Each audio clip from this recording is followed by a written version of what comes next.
पालघर लोकसभा मतदारसंघाच्या महाविकास आघाडीच्या उद्धव बाळासाहेब ठाकरे शिवसेनेच्या सौ भारती कांबडी यांच्या प्रचारासाठी युवा सेना अध्यक्ष श्री आदित्य ठाकरे हे विरारमध्ये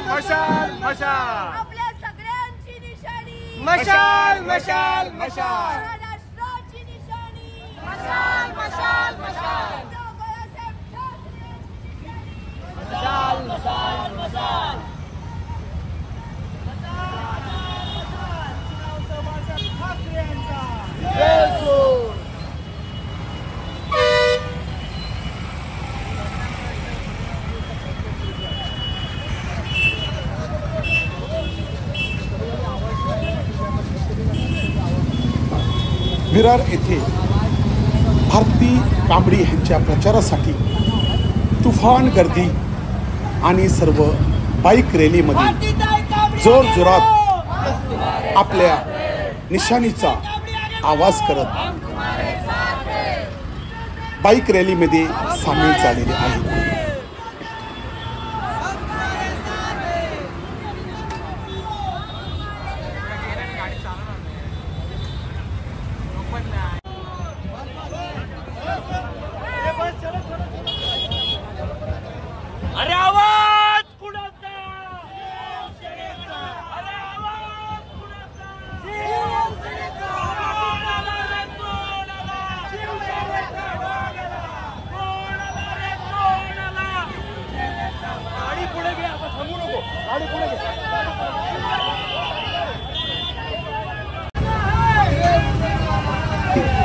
विरार येथे बाईक रॅलीमध्ये श्री आदित्य ठाकरे काय बोलत आहेत ते आपण ऐकूया.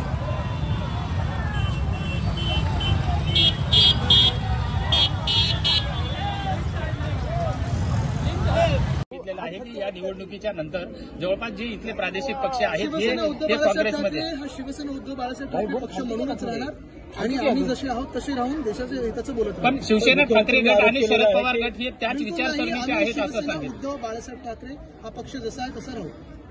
पण दोन्ही पक्ष त्याच विचारसरणीचे आहेत असं आम्ही देश हिताच्या विचारसरणीचे आहोत आणि ते काम करत राहू. पण उद्धव बाळासाहेब ठाकरे शिवसेना हा पक्ष जसा आहे तसा राहू. जे गेलेलं चिन्ह आहे, जे गेलेलं पक्ष ज्या चोरांनी पक्ष आमचा घेतलाय तो पक्ष आम्हाला परत सुप्रीम कोर्टाकडून मिळेल ही आशा आहे. पण आपण पाहत असाल जनतेचं प्रेम आणि देशभरात देखील शिवसेना उद्धव बाळासाहेब ठाकरे पक्ष म्हणूनच आम्ही जाऊ. भाजपाने रेमेडिसिव्हिर बनवताना लाखोचा निधी घेतला, काय म्हणाल? मला वाटतं धंदा लो हा प्रकार जो आहे नुसतं एका गोष्टीबद्दल नाही तर देशभरात अनेक वेगळ्या कॉन्ट्रॅक्टसाठी आपण पाहिलेला आहे. मुख्य गोष्ट हीच आहे की इलेक्ट्रॉनिक बॉन्डचा जो स्कॅम आहे जगातला कदाचित सर्वात मोठा स्कॅम हा देशासमोर आलाय. तो एक स्कॅम आहे. दुसऱ्या बाजूला आपण पाहत असाल रेवण्णाचा जो राक्षस आहे तो देखील आज पळालेला आहे आणि केंद्र सरकार त्याला परत आणण्यासाठी काहीच करत नाही. औरंगाबाद आणि उस्मानाबादच्या नामांतरांची जी याचिका होती त्या हायकोर्टाने फेटाळली त्याबाबत मला वाटतं मुख्य गोष्ट हीच आहे. आमच्या मंत्रिमंडळाच्या निर्णयामध्ये औरंगाबादचं नाव छत्रपती संभाजीनगर झालेलं, उस्मानाबादचं नाव धाराशिव झालेलं. पण हे सगळं होत असताना कुठेही दंगली घडल्या नाहीत. सगळ्यांना आम्ही सोबत घेऊन केलं.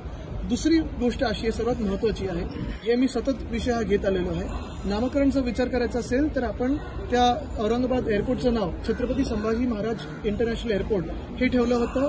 4 वर्षापूर्वी हा निर्णय घेतला होता विधान भवनात आणि केंद्र सरकारकडे पाठवलेला. केंद्र सरकारने ह्याच्यावर काहीच केलेलं नाही.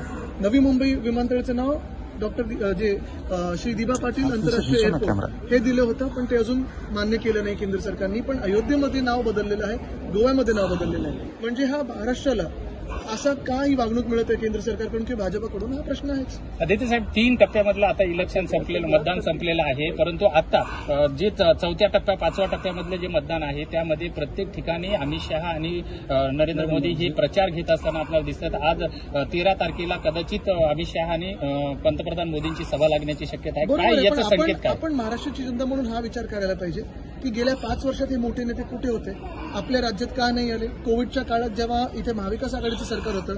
आपण पाहिलं असेल हॉस्पिटल बांधण्यापासून ऑक्सिजन प्रोव्हाइड करण्यापर्यंत जेव्हा कोविडचं काम आपलं चालू होतं किंवा टोकतेसारखं वादळ येऊन गेलं तेव्हा हे भाजपचे मोठे नेते देशात जे मंत्रिपदांवर वेगळ्या वेगळ्या गुजरातला गेले तिथे 1,500 कोटीचं त्यांनी फंड दिला.